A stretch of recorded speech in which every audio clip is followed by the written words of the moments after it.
All right. Normally, when I talk at conferences, mobile is not the most focused topic there. I think it's different at that venue. Normally, I stop at something like mobiles, smartphones are great, aren't they? And ask a question like, who does have a smartphone? Does have a smartphone? I would like to negate that question. Who actually does not have an internet-enabled phone with him or her right now? Raise your hand. 1, 2. That's awesome. Can you send me a fax when you're back at the office to tell me how that works at daily life? Well, I think those things are great. And I stumbled across a tweet a year back from now stating that every single smartphone we have literally at our hands has as much computational power as NASA had to put a man on the moon.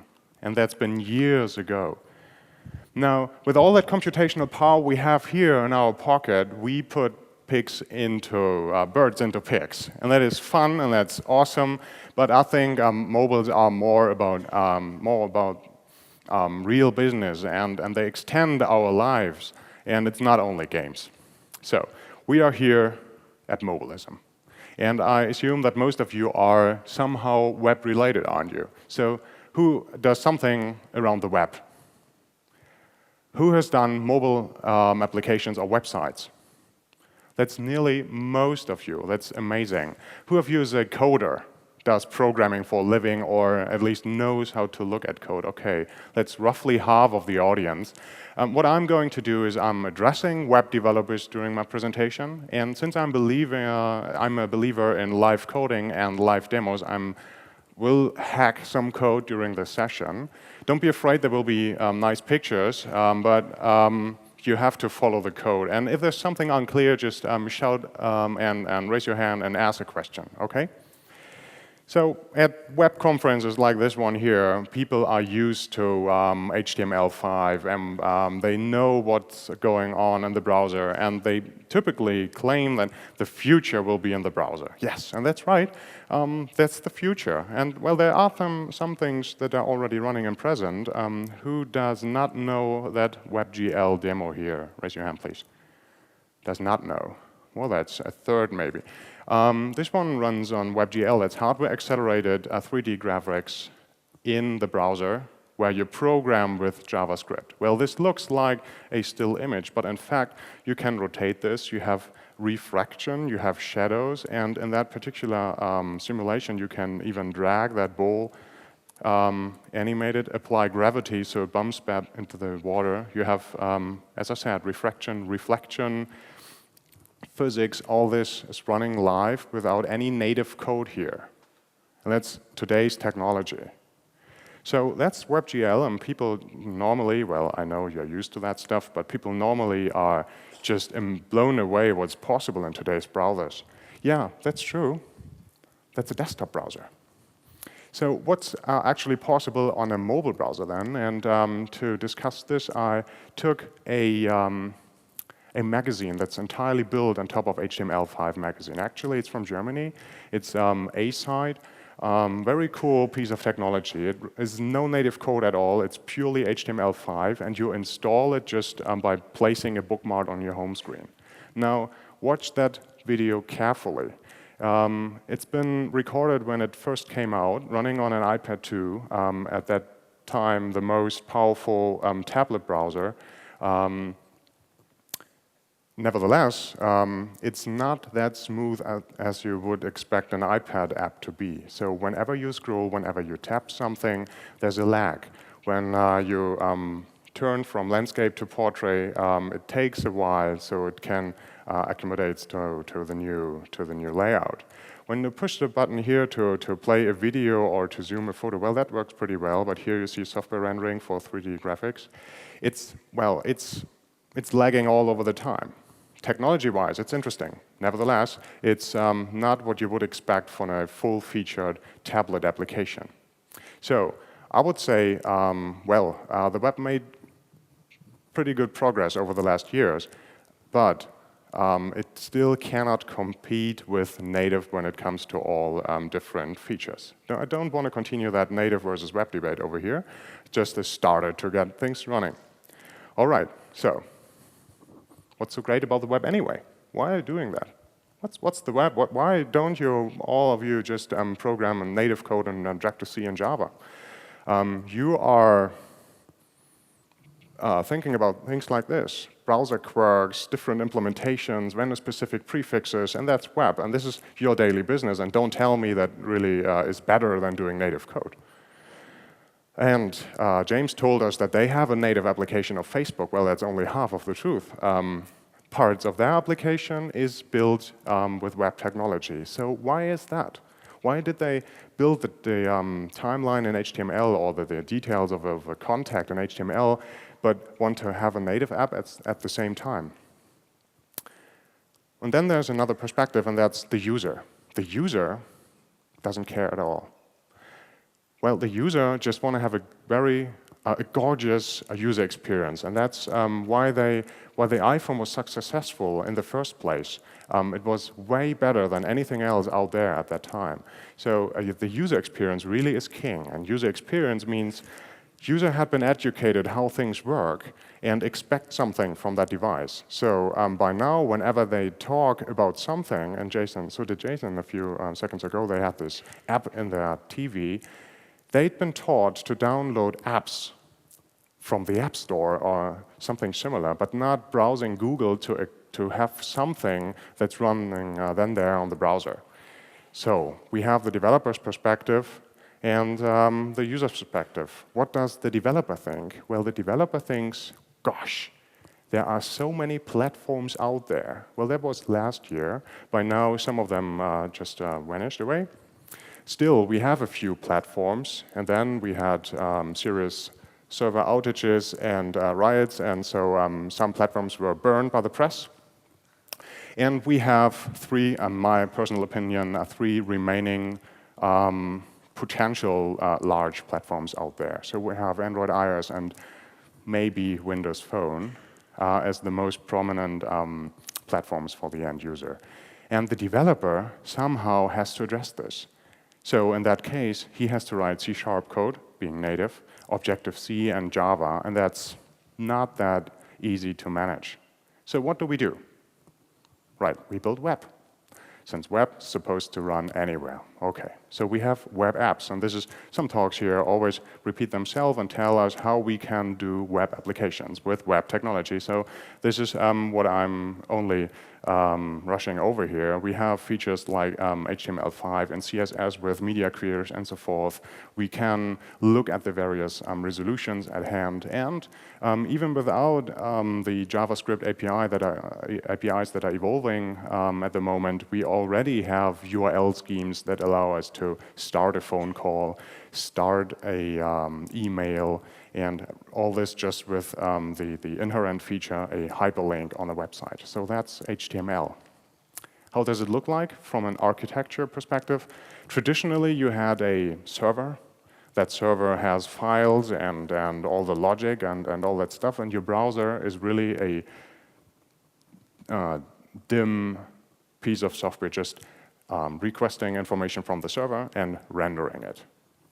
Now, the browsers we have at hand on the mobile devices are really, really powerful and up-to-date, so it really flipped the other way around. So by now, we can run applications entirely on the browser, being offline capable, all the logic, all the assets, and even a database running on the browser without a need of any browser at all. So somewhere in between might be the truth, but this is really what we can accomplish. So how do you do that?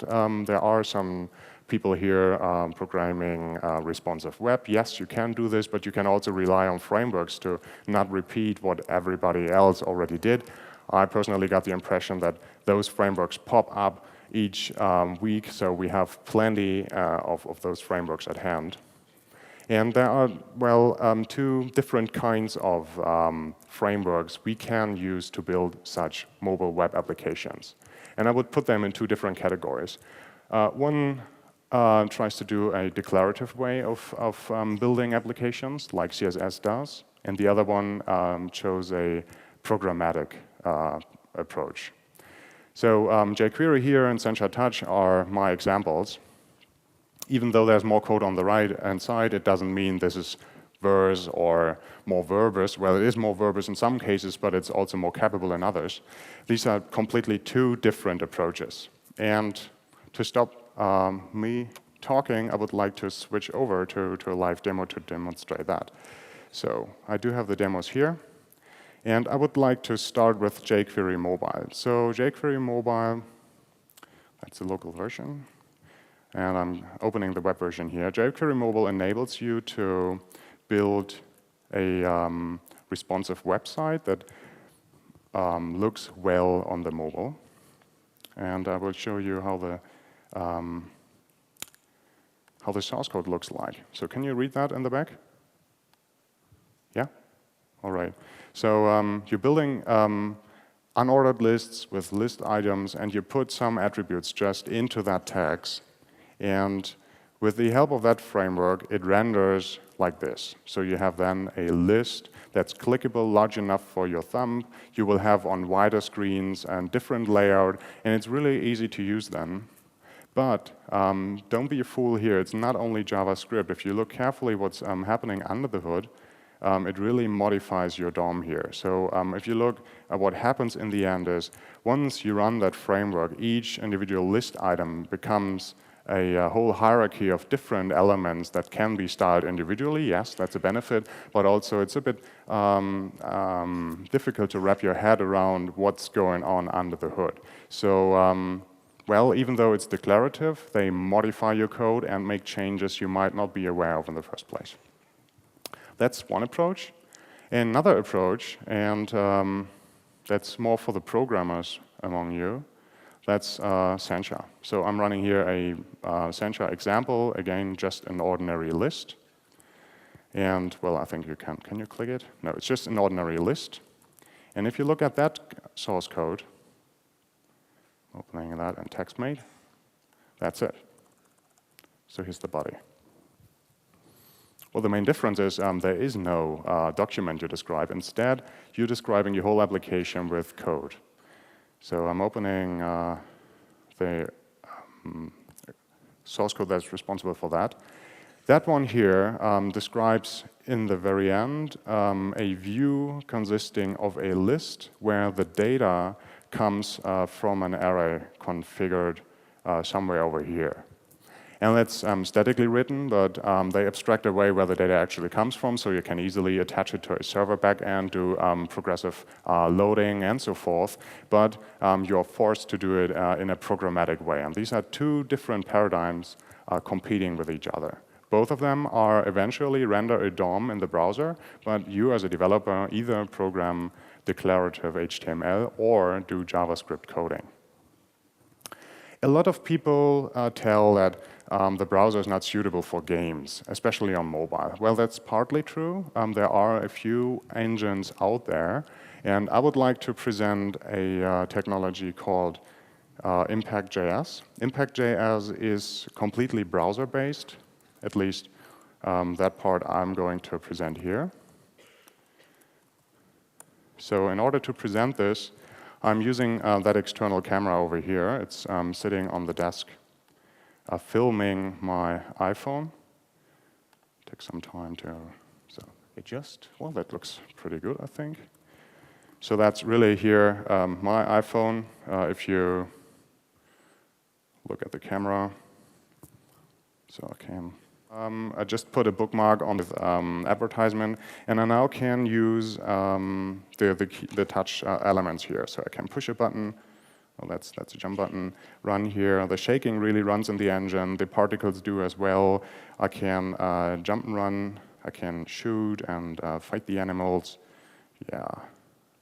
Got to a checkpoint, and well, basically that's it. It's pretty neat, I think. But as James told us, it cannot lock into a specific direction, nor does it handle orientation that well. It doesn't play sound, and it's not that fast. On an iPad, they actively shrink the screen estate so the logic can catch up with a larger display. Well, nevertheless, there are different ways to do games on a mobile, which brings me to that rather complicated matrix here or table. I think there are a few benefits doing web applications. You can basically leverage what you learned already. You can reuse web technology and the knowledge and your team and your skills. Well, that's fine. But there are so many drawbacks in case of games, performance, and no 3D throughout all the major platforms. But the major drawback is, at the moment, you cannot access things like the camera on the website. You cannot access the address book. Well, it could be to better.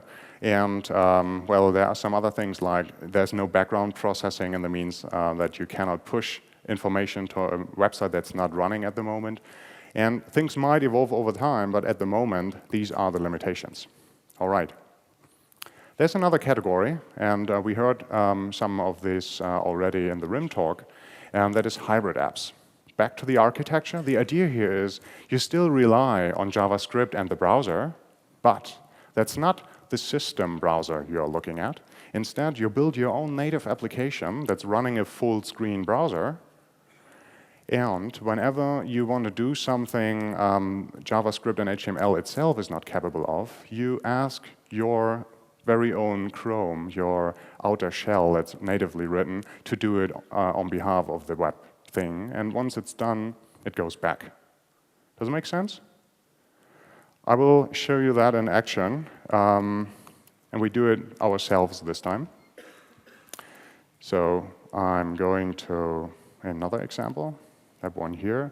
I'm doing that example in Objective-C and on the iPhone. That's not, it's not that you cannot do this on another platform, but it's faster to do it here, at least for me.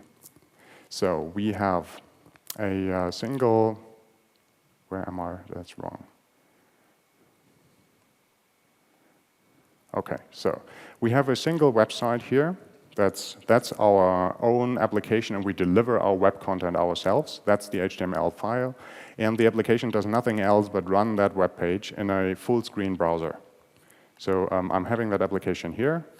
It says request interception and has a single link. And once I click or tap that link, it follows the link and opens Google, right? Nothing fancy here. But what I can do is I can intercept each URL that had to be open manually with native code. So in that platform here, it's this specific method where each time a request comes, I can do something. So in this case, I will log the request.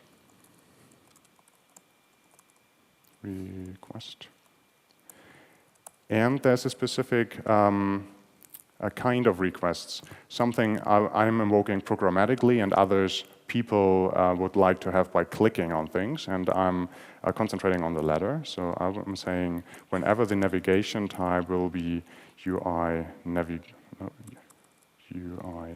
webcon view navigation type link clicked, I will simply return no, and this means each time the user clicks a link, nothing will happen. All right. So I'm looking at the console here. The console says that's the first request, just calling our local file. And now the user clicks. There's another request to Google DE. But since that's a manually clicked link, nothing will happen. All right, what can we do now? Well, we can do fancy things. We can now say, I'm having a string consisting of a simple snippet of JavaScript, 2 + 2.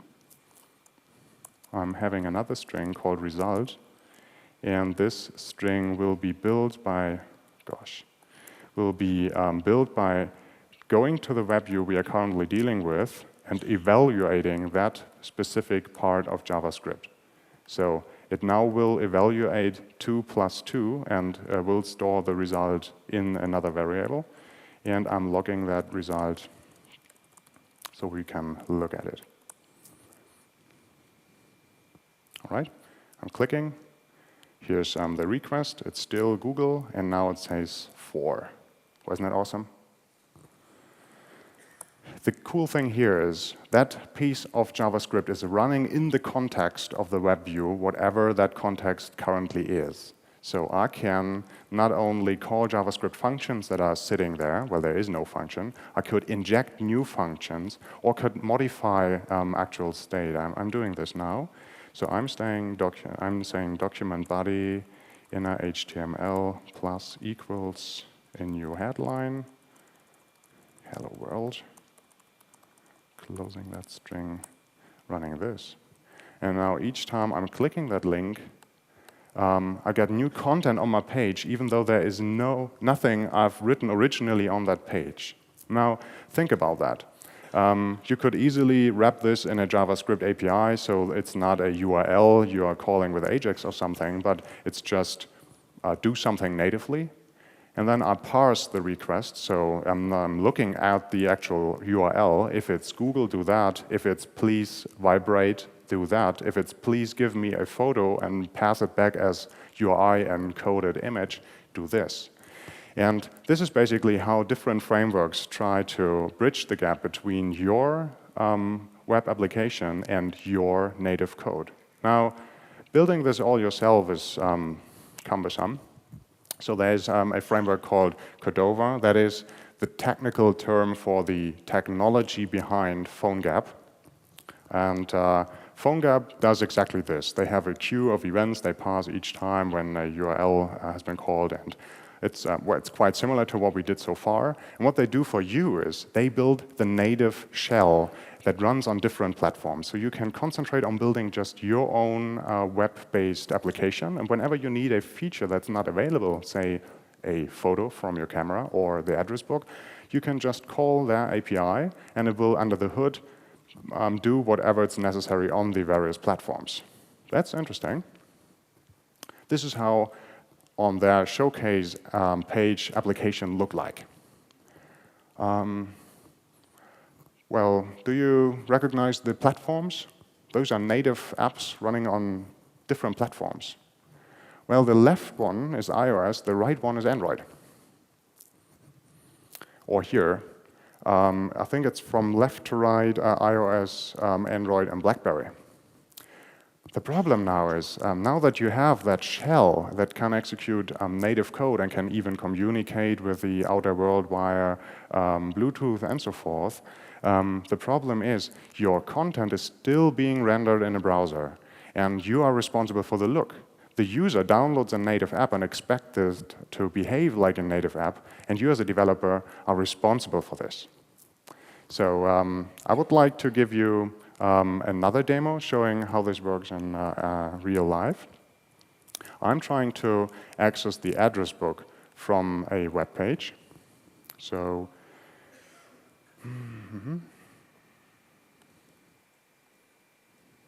I'm having a small, so where is it?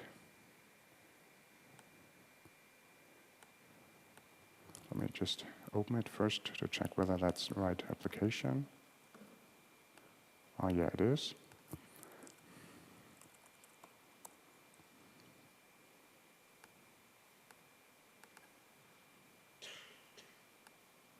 No.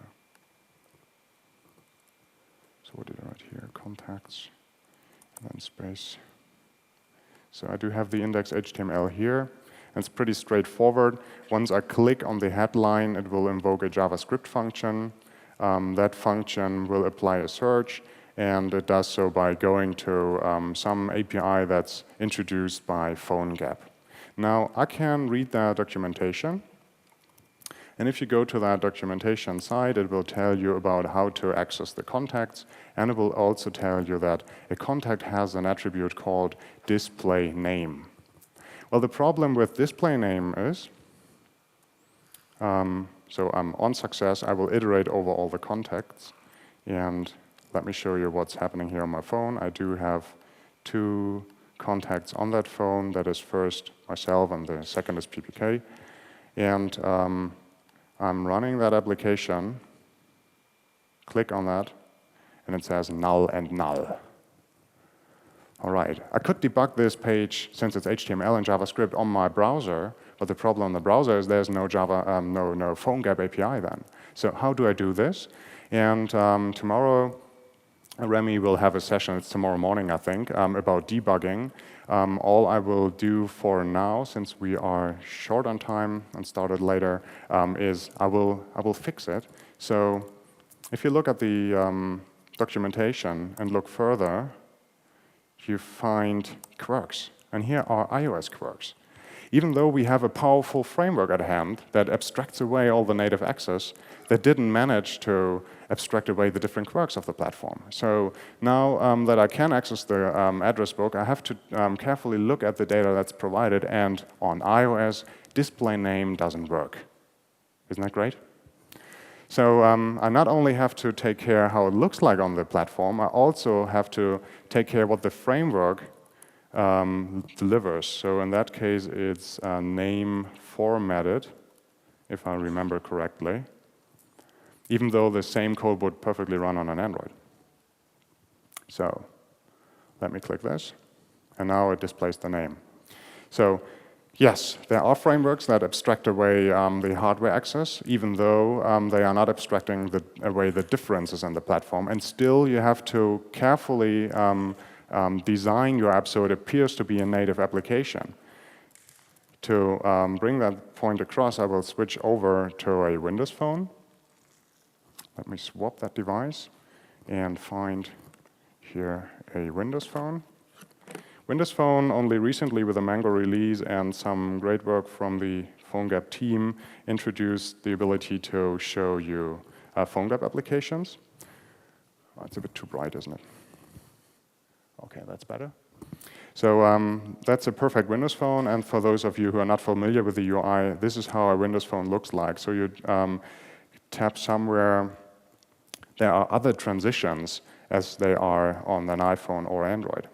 So this is the same application we had before. If I click here, I will have a list of contacts. Well, yes, so technically it works. It even works with a display name. But if you look at the different frameworks you have at hand, say here, jQuery Mobile, and this is what you would do under the hood. You would write a web application, maybe with one of those frameworks. This is how jQuery Mobile looks on the Windows Phone. So yeah, it doesn't really look like a Windows Phone application. And I think that's a real problem here. Let me go back. Those applications have to be designed specifically then for each application, for each platform, since the user expects it to be a native application. Well, there are some people here, it's the M project, and we'll take some time to load this page. They try to push CSS and JavaScript to its limits to make it appear as it was a native application, but still it sucks. And it even sucks in load time, so I will just skip that example.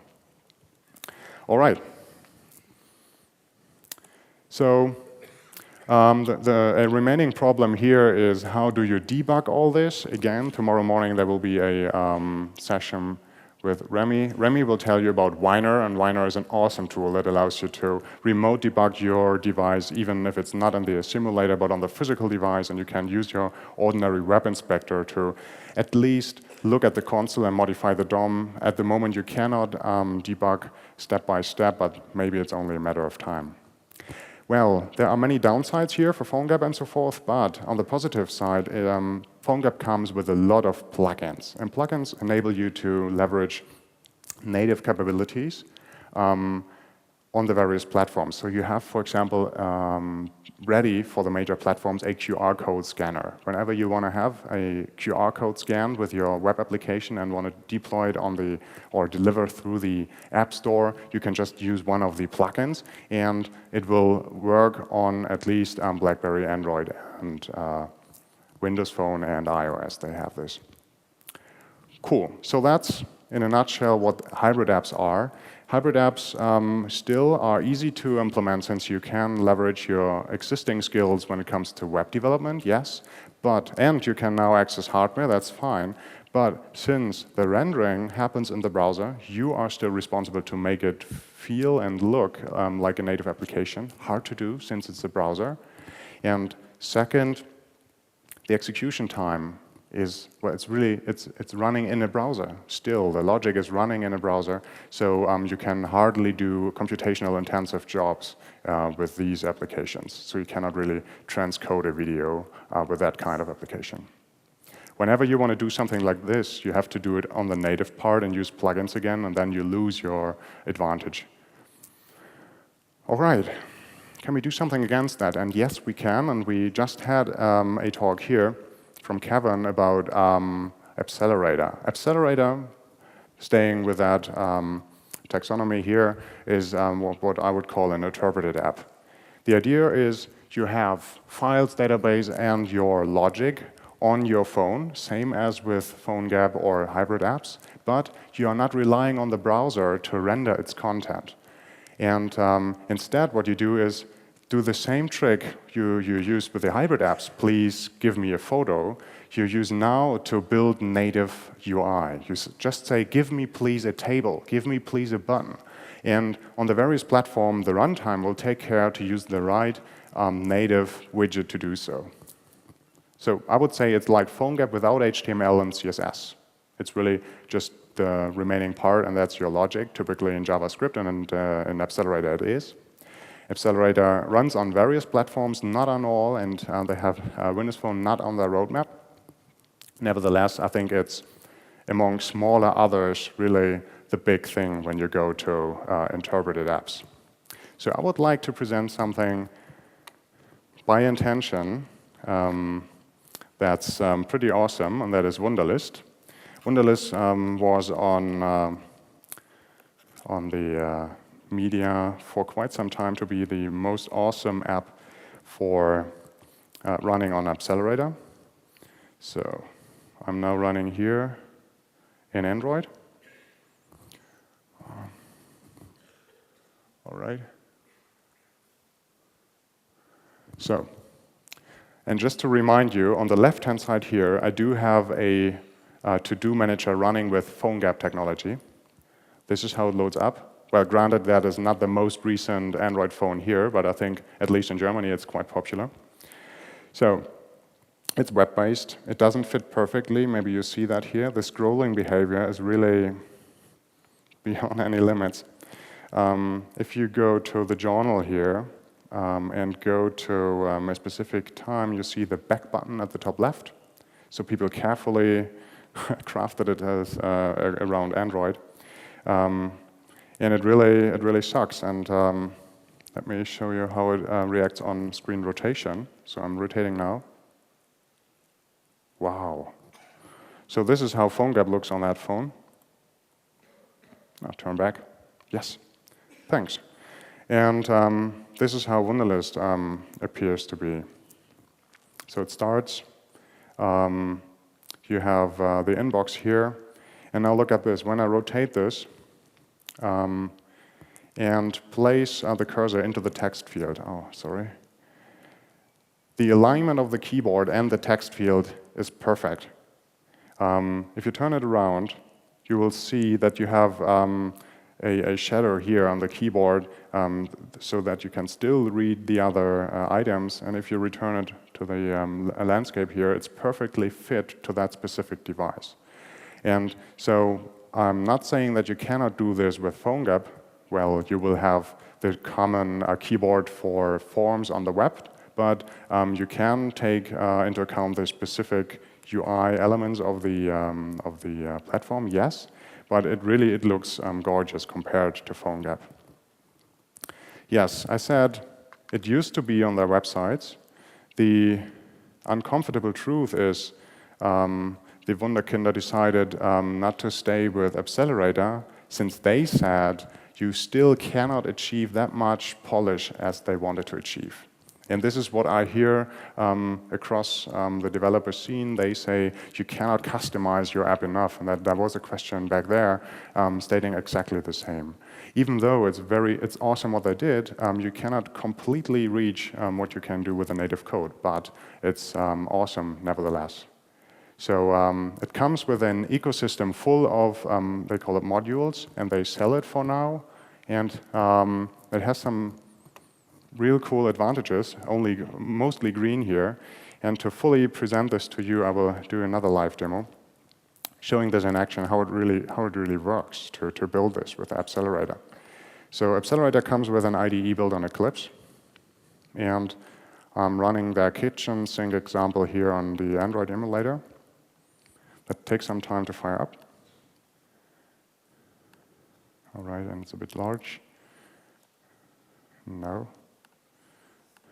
So whenever you want to present something on the Android emulator, you can scale its appearance if it's too large for the screen with Telnet. That's pretty awesome. All right, and I'm now running the same application on iOS. And I'm doing this in the debugger. Did I? Not sure. All right, so Android's still booting. And we have, wait, it's compiling, but it's really not compiling. So I'm doing Android here.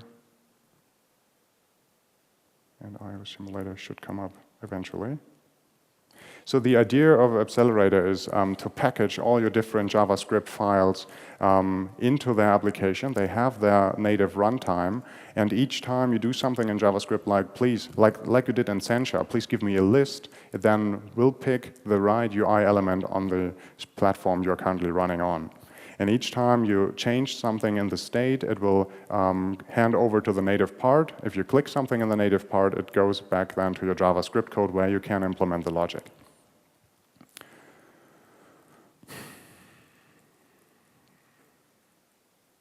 Yep. So here's the simulator. All right. So it's still starting here. Okay. So I'm going to the base UI here and to the views. What I did is I started that application in debugging mode. And now what you can do is, that wasn't possible, I think, a year ago or something, you can really look into what's happening in your application. So I'm clicking here in that example, and I put a breakpoint at that piece of code here where I'm setting up 4 rows in the UI. Now you really can step line by line, configure your array, look into your data. You see by now it's 3 elements where each element has detail and title, has attributes, has title and detail and title. Configure all this, and I'm continue here.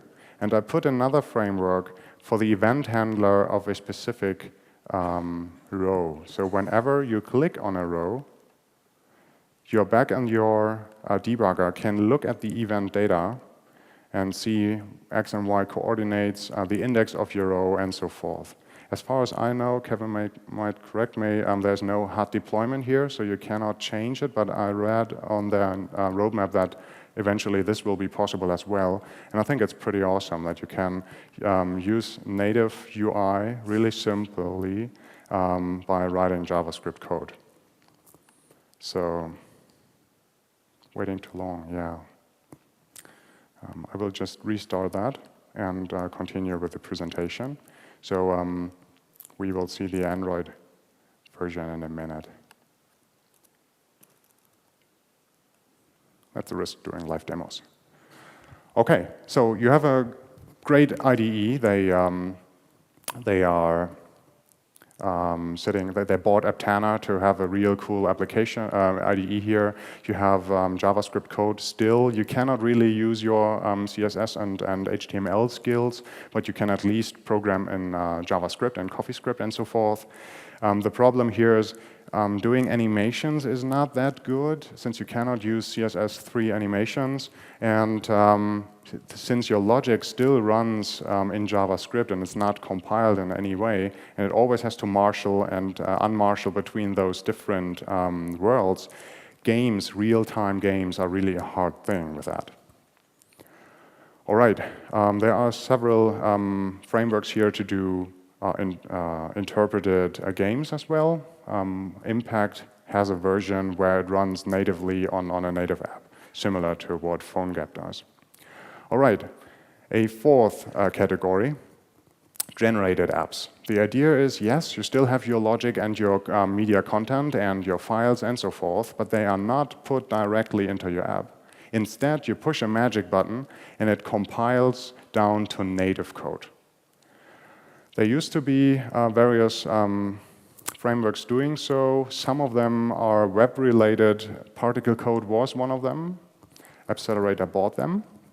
And the other is RubyMotion. RubyMotion went public last week. It's not running JavaScript but Ruby, and so it compiles, it's not interpreted, compiles down to Objective-C code, so you can at least run it on iOS devices, writing Ruby code.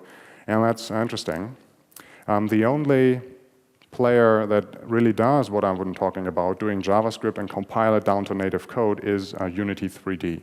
Who of you knows Unity 3D? Well, that's maybe, well, yeah, 20% less maybe. So here's the emulator.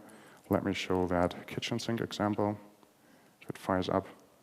And meanwhile, I will start the Unity. Okay, we skipped the Android part here. But trust me, Titanium Accelerator runs on Android as well. So we have Unity 3D here. Unity is more than just a piece of libraries or runtime environments. It really is a platform. So you have the full stack of productivity tools here, asset management. It's really a game engine for all the different parts that are needed to producing games. So I'm having here, for example, really a live 3D scene editor. I can move things around. I can hide them and instantly switch over to an active version of the same scene where I then can run around. I will skip the sound for now. So and you can shoot, and it's really exactly the same world we are currently designing in the other editor. Now the interesting thing is, it's not only pointing and clicking things together, it's really about programming. So you can program with C# or JavaScript. And what I'm doing is, I'm firing up the editor.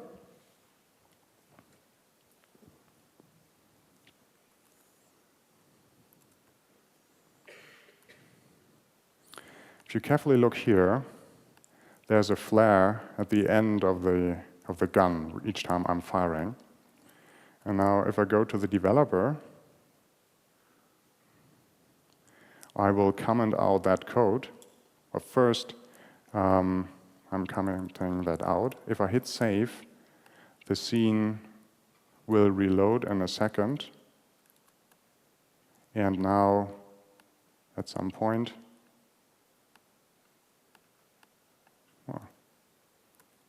hitting save, switching back. Do you see it's gone? I can also put breakpoints, attach my IDE to the application, and see, introspect the objects that are passed around. So I'm now connecting to the Unity editor. Fire, it stops here, and if I go to the debugger, I really see the object graph and can even manipulate the different objects. You can hot replace things, but sometimes it crashes. So why am I talking about this? Well, the same piece of technology runs on your mobile as well. So I'm switching back to the iPhone again. They currently can deploy on Androids and iPhone devices. And that sample application we are currently looking at is called Angry Bots.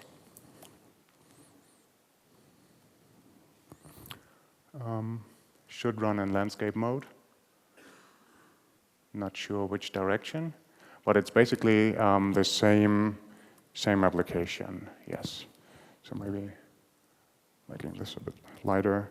I can run around, I can shoot the enemy, and everything like different texture sizes and different shader implementations, all this is part of Unity. Unity takes care that it runs fine on the different devices. Yes, it's a game engine and it's quite expensive, but it's full-featured, and you can use it for other scenarios as well. This one is a company from Cologne in Germany where they did a booth at a trade fair to visualize their products. And everything that runs in 3D can be put into 2D with an orthogonal projection matrix as well. All right.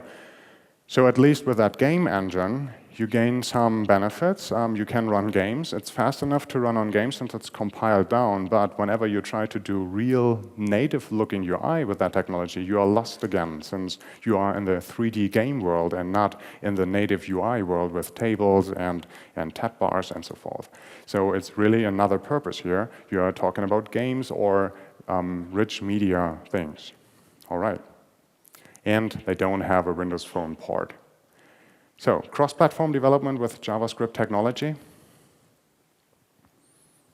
None of the technologies really fulfills that.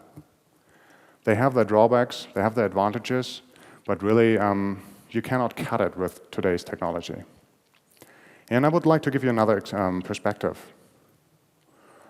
When we talk about native, the term as someone who lived there before the original citizens, yes, they might speak their own language. It might be C# or Java or something. And yes, it works differently there than it does at your home.